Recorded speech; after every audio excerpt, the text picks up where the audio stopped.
Assalomu alaykum qarindoshlar. Javodan asos yurish darsimiz xush kelibsiz. Bu bizning 17-sinf darsimiz. Biz oldingi sinf darsimizda while loop o'rgangan, ya'ni aylanma o'rgangan qo'y, halbuki aylanmasi. While loop bu qismlar darsimizda biz do while loopni o'rganamiz.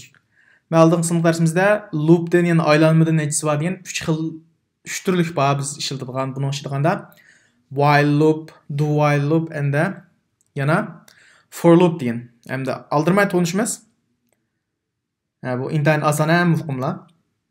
Onda esa do while loop qanday aytsanglar, do while loop mu while loop o'xshab ketadi. Bu men qanday bir shart oldu, shart qanoatlansa, ash aylanmishidagi bayan kod ijro qildi. Bo'lmasa ijro qilmaydi. Ya'ni mushningki syntax qanday aytsanglar mana do oldida keldi. Shuni qil demakchida do degan. Do'ning ichida kodni bir bayan bermas, hamda farq shu. Ondan while qanda ostiga qanda bir shart berdi demakchi.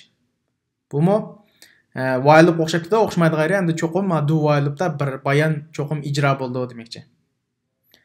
Unda esa men Eclipse ichib tushuntirib qo'yay. Bugun 15-kuni qo'y.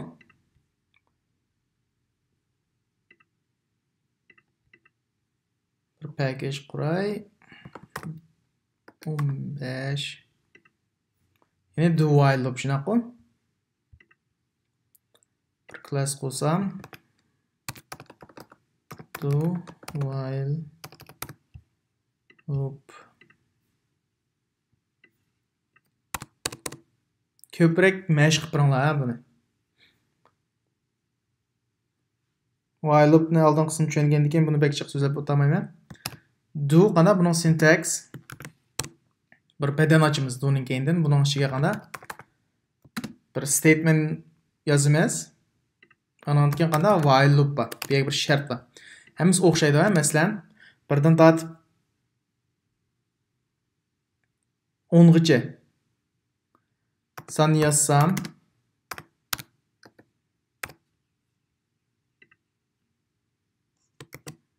qanday sonlar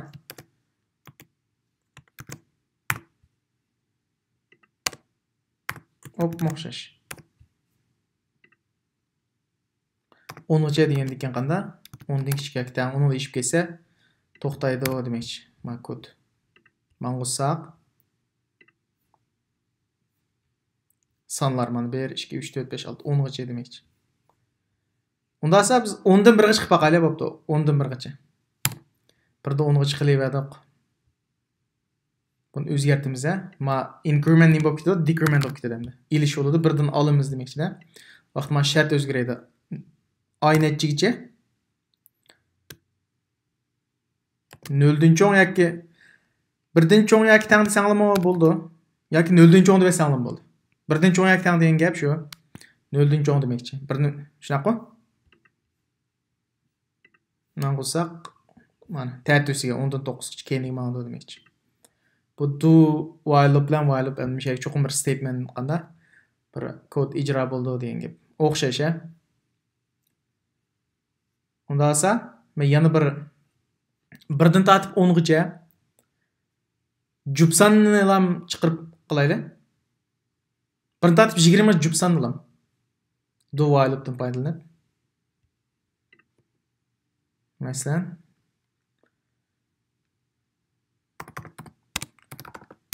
jup san shunaqa.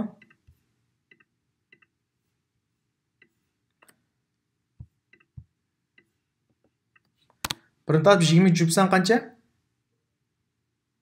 Birdan tortib 2 4 6 8 10 12 14 16 18 20 mushulni qo'y, mushuni chiqarmoqchiman.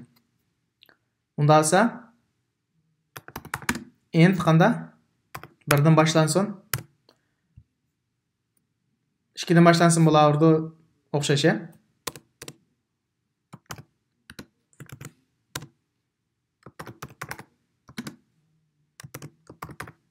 Jup san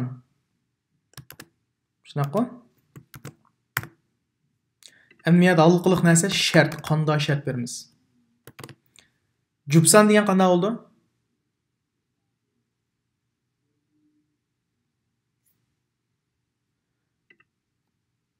ay nechigacha? 2 20gacha shunaqmi? Hamda jupsan qanday oldi bo'lsanglar 2 butun bo'lindi. Hammamiz 2 butun bo'lindi. 2 90 butun bo'linmaydi. Mush logikaga diqqat qilinglar. Mush logikani bilolmasak, jupsan 2 butun bo'lindi, 92 bo'linmaydi ulam qilib. If statementni birini yozaman. Agar mush ay qanday 2 butun bo'linsa, bu yerda percentage qoldigan belgi esingizda bormi? 2 butun bo'linsa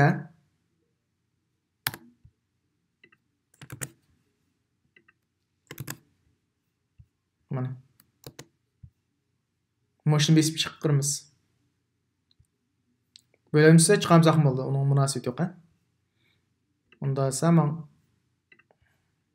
nimani unutib qoldim? Increment. Mana 2 4 6 8 9. Agar bo'linmizcha 0 qoldiq butun bo'linmasa 90 chiqadi, mana 1dan tortib 3 demakchi. Mana bu shani tushunishing bek muhim. Mana qoldiq belgisi mana bu. Mashg'ulotchilarni qayta ko'ringlar tushunmay bo'lsanglar. Qoldiq belgisi qanday? Mana shu 2 qancha qoldiq 0 qolmaydi qoldi degan gap. Hozir men jupsan bo'lgan ekan 0 qoldi degan gap, 2 ga qoldiq 0 oldi degan gap, shu butun bo'lindi degan gap-ku. Bas bu dersimiz mushagicha ko'p mashq qilib turinglar. Tushunmagan nuqtalar asosida shakl qoldirsangiz bo'ldi. Rahmat.